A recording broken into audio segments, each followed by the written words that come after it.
జేడీకేడీ Kiran Ramya forensic అతన్ని లోపలికి తీసుకొని మినిస్టర్ కొడుకు చేతులకి ఉన్న ఫింగర్ ప్రింట్స్ని తీసుకోమని చెప్తూ ఉంటారు. అతను ఫింగర్ ప్రింట్స్ తీసుకోవటానికి చాలా ప్రయత్నిస్తూ ఉంటాడు. మేడం, ఫింగర్ ప్రింట్స్ తీసుకోవటం సాధ్యం కావటం లేదు మేడం.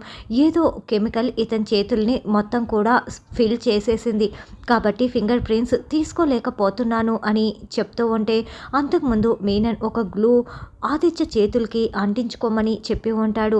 ఆ గ్లూ వల్లే ఇప్పుడు ఫింగర్ ప్రింట్స్ని తీసుకోలేకపోతూ ఉంటారు.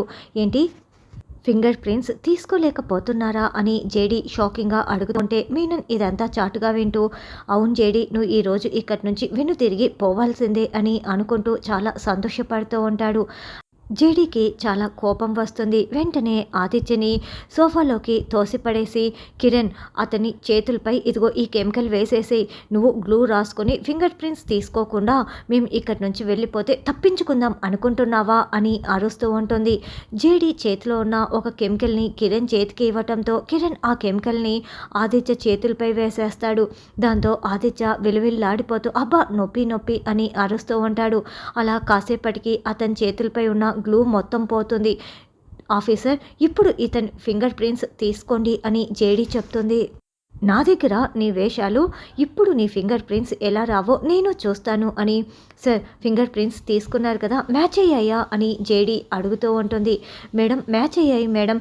పద్మ ఒంటిపై ఉన్న finger prints, Aditya finger prints రెండు మ్యాచ్ అయ్యాయి అని ఆఫీసర్ చెప్తాడు. ఈ కేసులో మేము ఆదిత్యని అరెస్ట్ చేస్తున్నాం మధుసూదన్ రావు గారు అంటూ ఆదిత్యని అరెస్ట్ చేసి లాక్కు వెళ్ళిపోతుంది. అలా కార్ దగ్గరికి తీసుకొచ్చి బేడీలు కారుకి వేసేస్తుంది. అప్పుడే సాధునాయక్ దగ్గర నుంచి ఫోన్ కాల్ వస్తుంది. జేడీ, నువ్వు ఆదిత్యని అరెస్ట్ చేసావా అని సాధునాయక్ అడగటంతో అరెస్ట్ చేశాను సార్, తీసుకొస్తున్నానని జేడీ చెప్తుంటే అయితే వదిలేసేయ్ అని సాధునాయక్ చెప్తాడు. ఏంటి, వదిలేయాలనా అని జేడీ షాకింగ్గా అడుగుతూ ఉంటుంది. అవునని మరొకసారి సాధునాయక్ చెప్పటంతో మధుసూదన్ రావు, ఆదిత్య ఇద్దరు నవ్వుకుంటూ సంతోషపడుతూ ఉంటారు.